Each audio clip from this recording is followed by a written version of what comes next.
গ্রামের সরল মানুষকে বোকা বানিয়ে কোটি কোটি টাকা তছরূপ।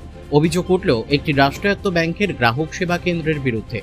অভিযোগ তুলে গ্রাহক সেবা কেন্দ্রের সামনে বিক্ষোভে সামিল বেশ কয়েকটি গ্রামের শতাধিক বাসিন্দা।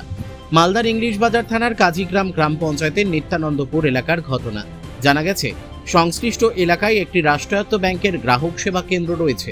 এই গ্রাহক সেবা কেন্দ্রের মালিক সত্যজিৎ লালা সরল গ্রামবাসীদের বোকা বানিয়ে বিভিন্ন ছলে লক্ষ লক্ষ টাকা তছরূপ করেছে বলে অভিযোগ। সংশ্লিষ্ট গ্রাম পঞ্চায়েতের নিত্যানন্দপুর, শ্রীরামপুর, চণ্ডীপুর সহ একাধিক গ্রামের বাসিন্দাদের ভুল বুঝিয়ে হাতের ছাপ নিয়ে প্রায় 1 কোটি টাকার উপরে তছরূপ করেছে এই গ্রাহক সেবা কেন্দ্রের মালিক বলে অভিযোগ। এই মর্মে বুধবার গ্রামবাসীর একত্রিত হয়ে বিক্ষোভ দেখান। এদিকে 1 সপ্তাহ ধরে তালা বন্ধ রয়েছে ওই গ্রাহক সেবা কেন্দ্রে।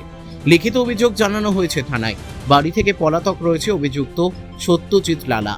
অবিলম্বে প্রশাসন এই বিষয়ে হস্তক্ষেপ করুক এবং খেটে খাওয়া মানুষরা যাতে তাদের টাকা ফিরে পায় তার আবেদন জানিয়েছেন। কামাখ্যা তারাপীঠ সিদ্ধতান্ত্রিক গুরু প্রশান্ত শাস্ত্রী। কামাখ্যা তারাপীঠ যজ্ঞ সহ যে কোনো সমস্যার সমাধানে একমাত্র ভরসা। ঠিকানা রত্নজ্যোতি শোরুম, রত্নজ্যোতি মোড়, দেবীনগর, রায়গঞ্জ, উত্তর দিনাজপুর। মোবাইল নম্বর 8629986786। আমার অভিযোগ হচ্ছে, আমি এই ব্যাংকে সিএসসি ব্যাংকে টাকা জমা রেখেছিলাম। দীর্ঘদিন ধরে টাকার ব্যবসা লেনদেন করতাম, কিন্তু ইদানিং 2 মাস থেকে ও কবে কার কি করেছে জানি না, কিন্তু আমাকে বলেও দিচ্ছে না, আপডেট করেও দিচ্ছে না। এবং কি হচ্ছে যে আমার ওয়াইফের ব্যাংকের টাকা উঠিয়ে নিয়েছে, প্লাস আমার জিরো নীল করে দিয়েছে। আমার যেটা অ্যাকাউন্ট ছিল সেটা নীল করে দিয়েছে। আমার আনুমানিক বই দিচ্ছে না, আমি বলতে পারছি না। আনুমানিক আমার 40,000 টাকা, আমার ওয়াইফের 53,000 টাকা চোট হয়ে গেছে। কিভাবে করছে প্রতারণা? কিভাবে প্রতারণা কি করছে তো যে করছে সেই জানে, আমরা তো আর আমরা কি করে বলবো ভাই? এটা কোন ব্যাংক? এটা হচ্ছে আপনার এলাহাবাদের একটা শাখা খুলেছে এখানে। হ্যাঁ, ইন্ডিয়ান নাম কি নাম? এলাহাবাদ ব্যাংক। না না, যিনি থাকেন ব্যাংক কর্মীর নাম? এরা হচ্ছে সত্যজিৎ লালা, আর হচ্ছে নিপা দাস, গোবিন্দ মন্ডল, আর এটা হচ্ছে সঞ্জীব মন্ডল। এখন কি নেই ওরা? এগুলা বন্ধ করে দিয়েছে। এটা মানে 2 সপ্তাহ হয়ে গেল। ইনাদের বাড়ি গিয়েছিলাম, বললো টাকা দিয়ে দিব, সবকিছু ফেরত দিয়ে দিব, কোনো ব্যাপার নাই। কিন্তু তারপরে লোকের চাপে হোক বা কারো ভয় ভীতিতে হোক, এখন বাড়ি ছেড়ে অন্যত্র চলে গেছে।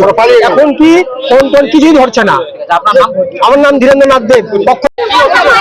আমাদের অভিযোগ, আমরা গরিব আছি, আমরা দিন খাই দিন আনি, কষ্ট করে টাকা জমিয়ে রেখেছি, টাকা আমাদের ফেরত দিচ্ছে না। হাতের ফিঙ্গার নিয়ে নিয়েছে, টাকা দিচ্ছে না। এখন আমরা টাকার জন্য 1 মাস থেকে ঘুরে বেড়াচ্ছি, টাকার জন্য টাকা দিচ্ছে না আমাদেরকে। আমরা কি করব? হ্যাঁ, আজকে তার জন্য বিক্ষোভ দেখিয়েছে সবাই। ব্যাংকে কেউ নেই, ব্যাংকে তালা দিয়ে চলে গেছে, বেরিয়ে গেছে এখান থেকে। কত টাকা হবে গ্রামবাসীদের? অনেক লাখ টাকা, 5 কোটি টাকার মতো করেছে। আমরা চাইছি আমাদের টাকা ফেরত চাই, আমরা কিছু চাই না। আমাদের টাকাটা দিয়ে দেখ, আমরা চাই ওটাই। এটা এলাহাবাদ ইন্ডিয়ান। আমার নাম ইতি মন্ডল। মালদা থেকে পরিতোষ সরকারের রিপোর্ট, কুলিক নিউজ।